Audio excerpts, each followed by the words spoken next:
Hello friends, आप सभी का स्वागत है निभा पीसीएस पे।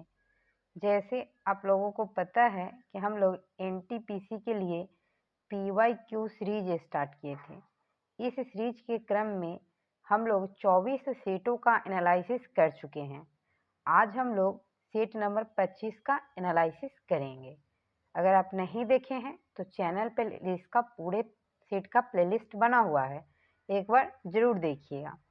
हम लोग जीके जीएस और करेंट से अपडेट कर कर सेट का एनालिसिस करते हैं। तो चलिए बिना समय गंवाए हम लोग स्टार्ट करते हैं और देखते हैं पहला क्वेश्चन। पहला क्वेश्चन है कि महात्मा गांधी ने रॉलेट एक्ट के विरुद्ध सत्याग्रह किस वर्ष में किया था?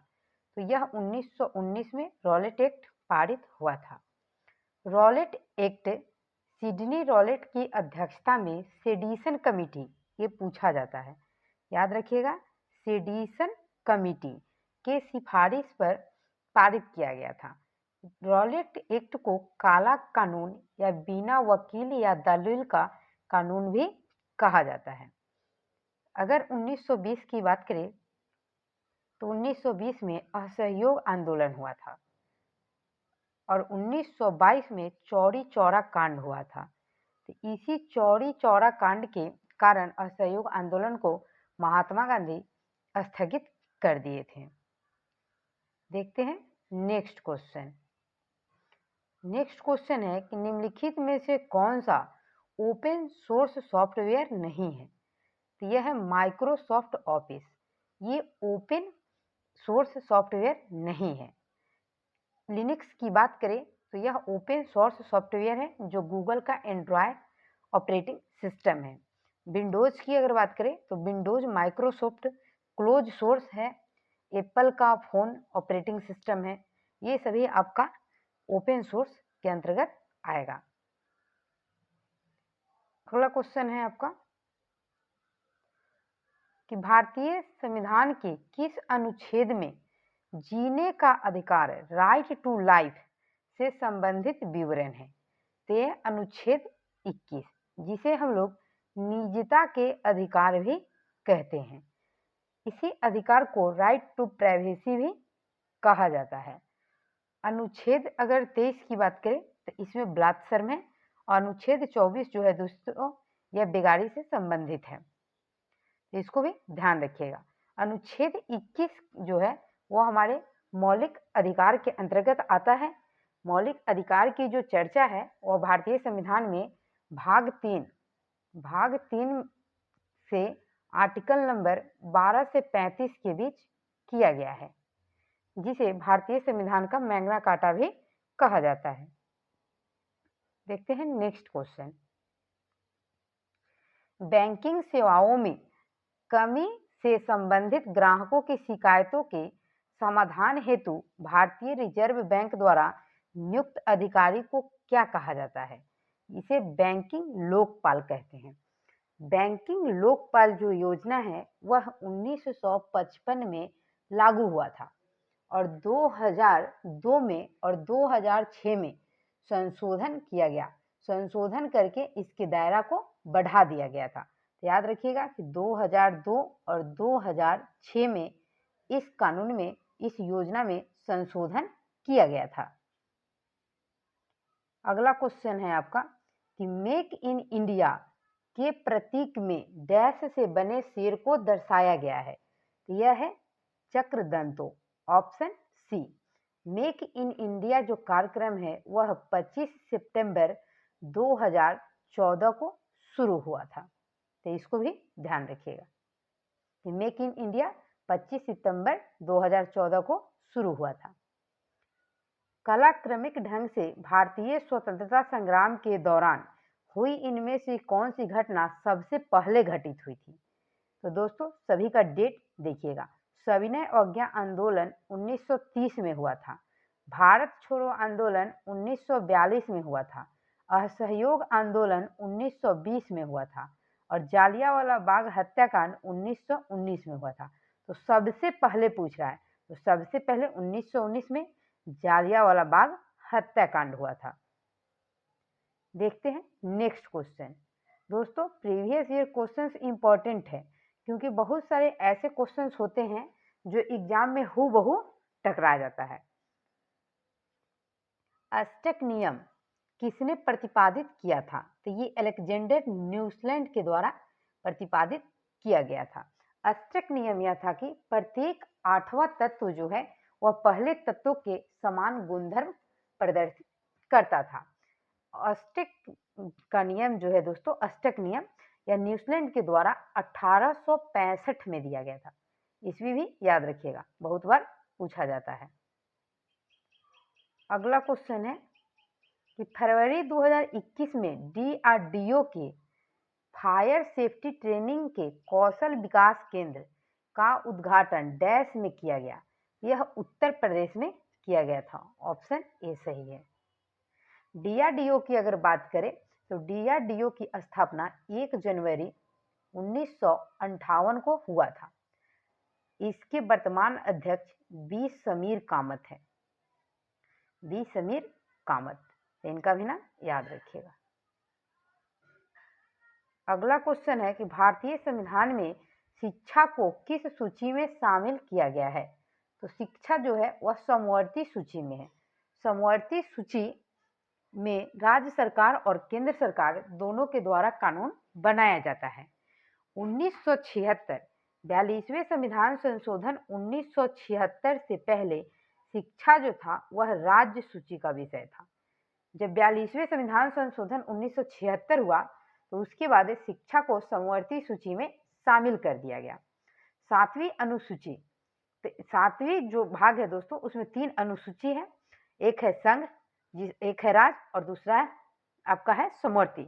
तो संघ सूची जो है इसमें केंद्र सरकार कानून बनाती है। इसमें टोटल 100 विषय है। संघ में याद रखिएगा कि टोटल 100 विषय है।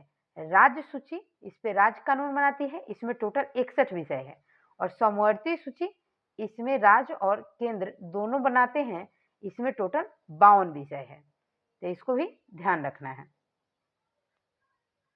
अगला क्वेश्चन है कि कजरी लोक नृत्य किस ऋतु से संबंधित है?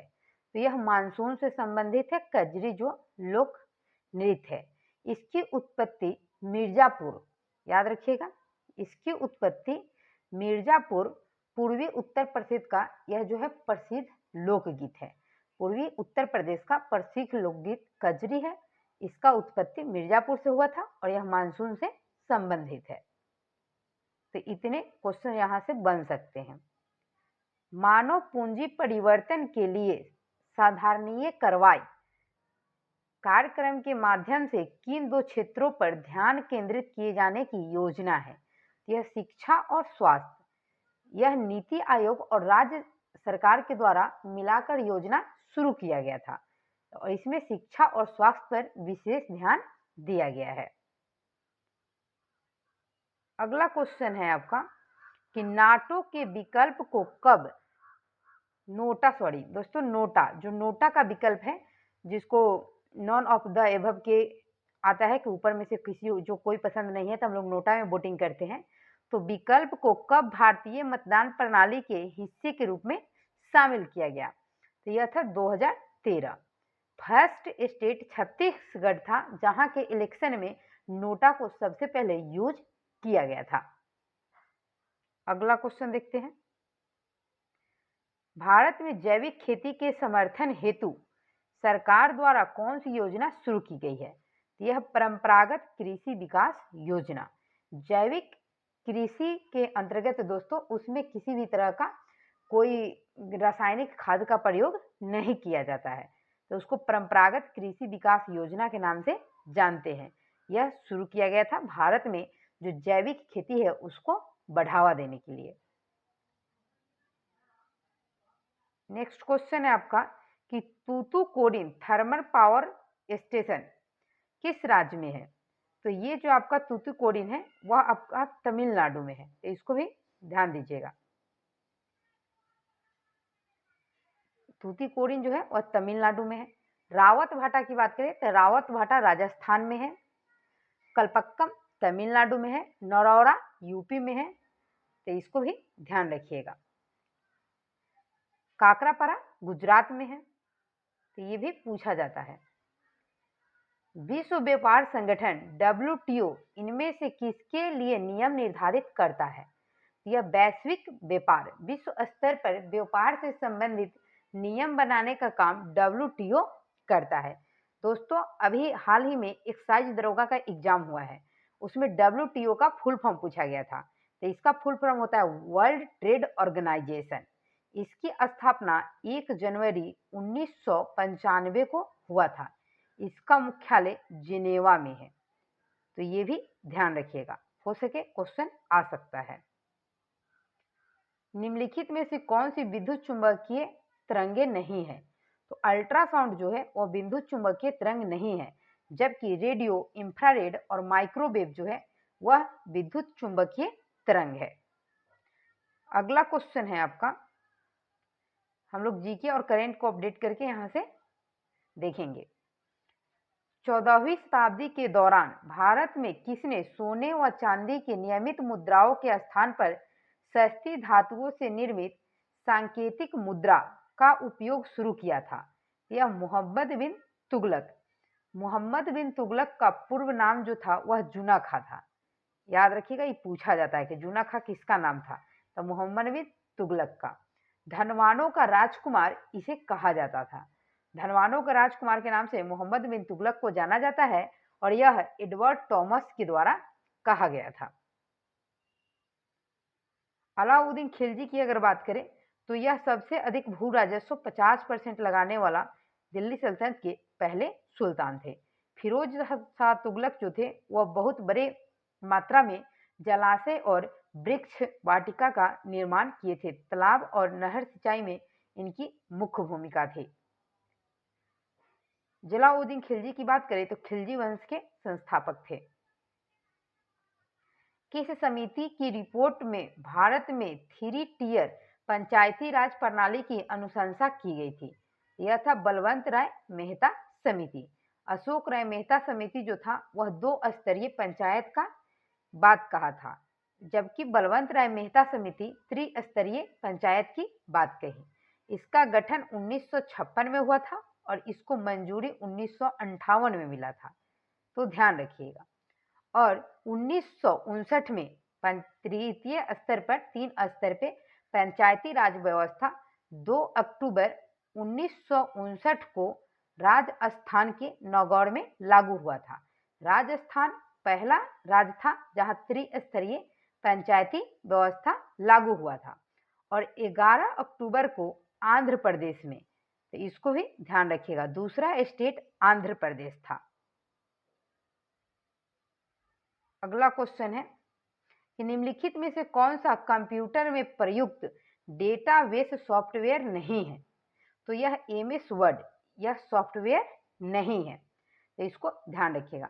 कंप्यूटर की अगर बात करें तो कंप्यूटर के जनक चार्ल्स बेबेज को कहा जाता है।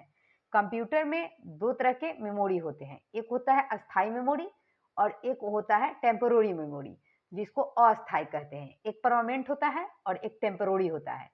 कुछ फुल फॉर्म पूछे जाते हैं, जैसे रोम का तो रीड ओनली मेमोरी, रैम का पूछा जाता है रीड एक्सेस मेमोरी, CPU का पूछा जाता है सेंट्रल प्रोसेसिंग यूनिट, ये सब का याद रखिएगा।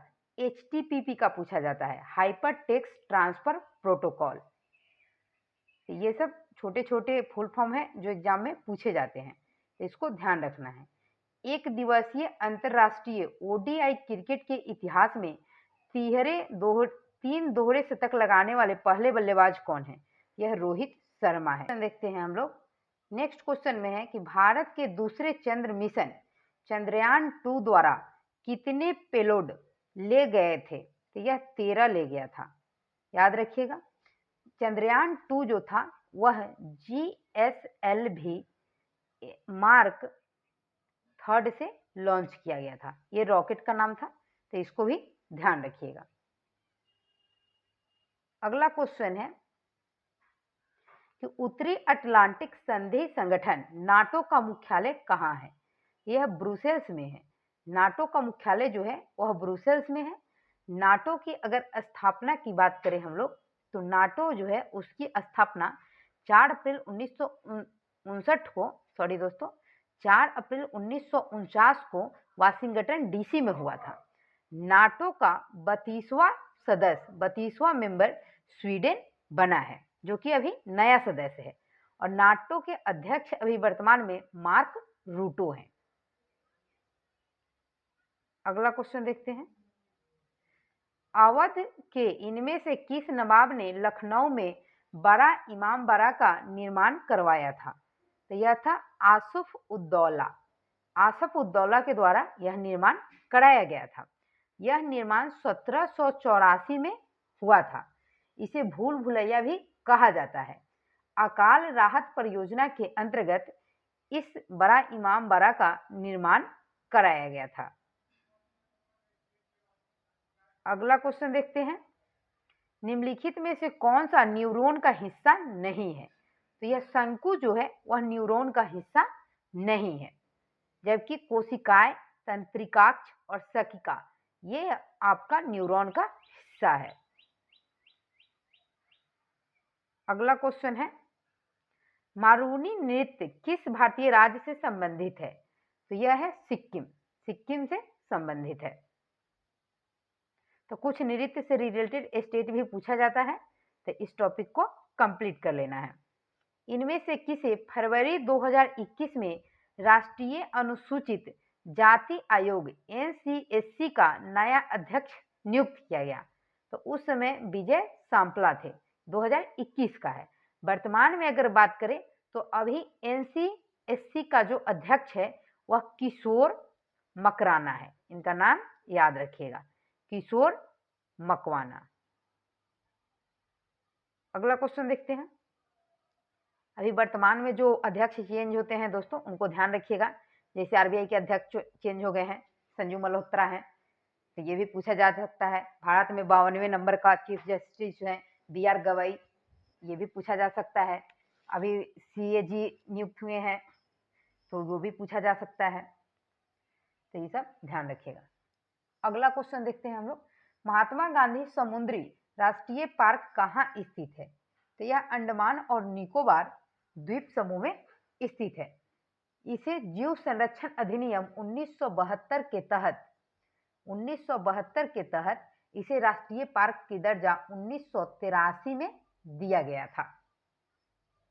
इसको भी ध्यान रखना है, और यह अंडमान निकोबार में है। डैश के अलावा निम्नलिखित के सभी खरीफ की फसल है। तो गेहूं जो है वह रबी की फसल है, जबकि मक्का, रागी, बजरा ये सब खरीफ फसल है। वैसी फसल जो अक्टूबर नवंबर में बोई जाती है और अप्रैल मई में काटी जाती है वो रबी फसल कहलाती है, जबकि जो अप्रैल मई जून जुलाई में बोया जाता है और अक्टूबर नवंबर में काटा जाता है वो खरीफ फसल कहलाता है। और गर्मी के मौसम में उपजाए जाने वाले फसल को जायद के नाम से जानते हैं। निम्नलिखित में से कौन सा कैल्शियम कार्बोनेट का एक रूप नहीं है? तो जिप्सम। जिप्सम जो है वह कैल्शियम कार्बोनेट का रूप नहीं है। अगला क्वेश्चन है नेक्स्ट, निम्नलिखित भारत में स्थित सुंदरवन राष्ट्रीय उद्यान डैश में स्थित सुंदरवन संरक्षित वन के निकट है। यह बांग्लादेश में है। सुंदरवन राष्ट्रीय उद्यान का जो निर्माण है दोस्तों वह गंगा और ब्रह्मपुत्र नदी के निक्षेप के द्वारा बनता है। 1973 में इसे टाइगर रिजर्व की दर्जा दिया गया था। 1977 में वन्यजीव अभ्यारण्य घोषित किया गया था, जबकि 1984 में राष्ट्रीय उद्यान घोषित किया गया था। किसको? तो सुंदरवन डेल्टा को। अगला क्वेश्चन देखते हैं कि चौरी चौरा कांड की घटना के परिणाम स्वरूप इनमें से किस आंदोलन को अचानक बंद कर दिया गया? तो ऊपर भी हम लोग डिस्क्रिप्शन में पढ़े थे, यह था असहयोग आंदोलन। 5 फरवरी 1922 को यूपी में चौरी चौरा कांड हुआ था, जिसमें जिंदा पुलिसकर्मियों को जला दिया गया था। तो इसके कारण महात्मा गांधी असहयोग आंदोलन को स्थगित कर दिए थे। दांडी सत्याग्रह की बात करें तो यह 1930 में हुआ था। भारत छोड़ो आंदोलन 1942 में हुआ था और सविनय अवज्ञा आंदोलन 1930 में हुआ था। तो ये सभी डेट याद रखिएगा, क्योंकि कभी कभी मैच करने के लिए भी आ जाता है। विश्व बैंक की एक संस्था अंतर्राष्ट्रीय पुनर्निर्माण और विकास बैंक की स्थापना कब हुआ था? यह 1944 में हुआ था और इसका मुख्यालय जो है वह वाशिंगटन डीसी में है, तो इसको भी ध्यान रखना है। अगला क्वेश्चन, WORM का पूर्ण रूप क्या है? तो इसका जो पूर्ण रूप है वह है आपका write once read memory. Option D सही हो जाएगा। अभी बोले हैं दोस्तों कि कुछ कुछ फुल फॉर्म है जो इंपॉर्टेंट है, वो एग्जाम में पूछे जाते हैं। ये तो आपका हो गया रीजनिंग से रिपीटेड क्वेश्चन है दोस्तों। देखते हैं नेक्स्ट क्वेश्चन, प्रसिद्ध संगीतकार उस्ताद बिस्मिल्लाह खां किस संगीत वाद्य से संबंधित है? तो ये शहनाई वादक है। बिस्मिल्लाह खां जो है वह शहनाई वादक है। 2001 में इन्हें भारत रत्न से सम्मानित किया गया था। तो ये भी ध्यान रखिएगा कि बिस्मिल्लाह खां को 2001 में भारत रत्न मिला था। अगला क्वेश्चन, इनमें से किस शहर में संयुक्त राष्ट्र के सहायक क्षेत्रीय मुख्यालय नहीं खोले गए हैं? तो रोम जो है वह इटली की राजधानी रोम है और यह टाइबर नदी के किनारे स्थित है। यह संयुक्त राष्ट्र के सहायक क्षेत्रीय मुख्यालय यहाँ पर नहीं खोला गया है। नेक्स्ट क्वेश्चन है आपका कि डायलाइजर नामक मशीन जिसका उपयोग रोगी के रक्त को साफ करने के लिए किया जाता है उसे कृत्रिम डैश भी कहते हैं, तो उसे कृत्रिम गुर्दा कहा जाता है। तो इसको ध्यान रखिएगा, जब किडनी काम नहीं करता है तो इसे लगाया जाता है। भारत के प्रथम डिजिटल विश्वविद्यालय का उद्घाटन कहाँ किया गया था? तो यह केरल में हुआ था। भारत के प्रथम डिजिटल विश्वविद्यालय केरल में। 81 नंबर में है कि इनमें से कौन सा खनिज दरारों एवं परतों से प्राप्त होता है? तो यह है तांबा। राजस्थान का खेतरी जो है दोस्तों वह तांबा के लिए फेमस है, तो ये भी ध्यान रखना है। 83 नंबर है, निम्नलिखित में से कौन सी नवरत्न कंपनी नहीं है? तो तेल एवं प्राकृतिक gas Nigam limited, oil and natural gas corporation limited, ये जो है आपका नवरत्न कंपनी नहीं है, यह महारत्न कंपनी है। महारत्न कंपनी की स्थापना 2009 में हुआ था, तो याद रखिएगा 2009। निम्नलिखित में से कौन सी सबसे ऊंची गैर एशियाई पर्वत चोटी है? तो यह है ओकांकगुआ पर्वत। यह जो है वह अर्जेंटीना में है। याद रखिएगा अर्जेंटीना की सबसे ऊंची चोटी है और यह दक्षिण अमेरिका में पड़ता है, तो साउथ अमेरिका ध्यान रखिएगा, ओकांगुआ। तो हम लोगों का सेट का आज का लास्ट क्वेश्चन यही था दोस्तों। तो ऐसे ही अगर प्रीवियस ईयर क्वेश्चंस का सेट के लिए आप हमारे साथ जुड़े रहिए। मिलते हैं नेक्स्ट वीडियो में, तब तक के लिए धन्यवाद।